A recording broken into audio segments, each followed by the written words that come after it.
All right, IBAASL2, we've come to the end of our probability unit.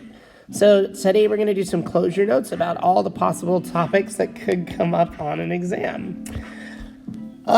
First, I want to start with the probability definition, which is the probability of an event A is NA over NU. Now, what does that even mean? Let's make a little side note about this notation. This little n in front of this means that the number of ways that A can happen.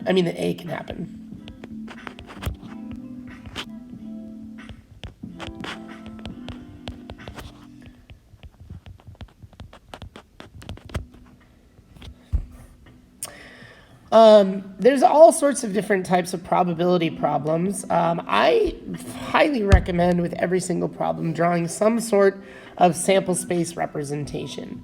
Now, sample space representations, there's a lot of them we did with Venn diagrams.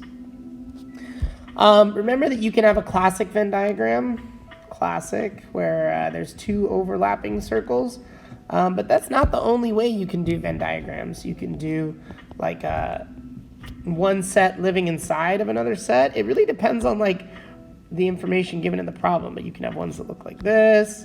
You can have triple Venn diagrams. We didn't get too deep into the triples, but you could like have ones that are lots of different ways. You could have one that's like, these two intersect, but this one only cuts through this one or something like that. It didn't come up a lot, but I do want to tell you like that there are other ones out there, but I think this one was the main one that we dealt with, where there was some sort of intersection between two events. Know how to find unions and intersections. Remember, union is the marriage, and intersection is only what the two have in common. Also, complements. Complements are everything that's outside of a certain event. So everything on the outside, everything that's not a certain event. Now, that's just Venn diagrams. You could also represent problems with tables, which I think we did. Lists is another way, and the very last thing we did was tree diagrams.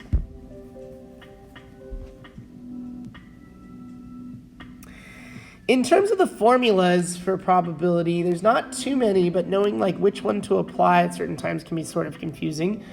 We do have this addition rule. The addition rule is basically that if you have the probability of A union B, you can just take the probability of A and add the probability of B.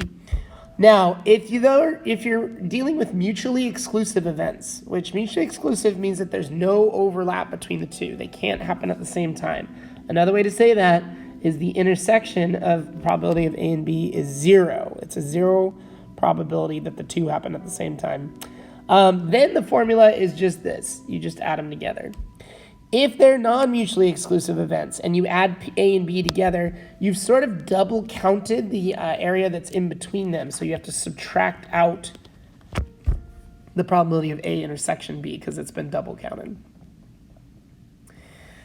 Know that for independent events, the probability of the intersection of independent events is just the probability of A multiplied times the probability of B.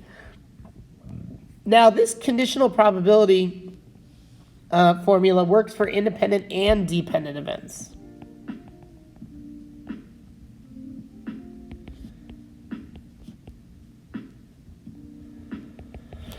The book made a big point of like, the probability of A given B. Oh yeah, this means given right here.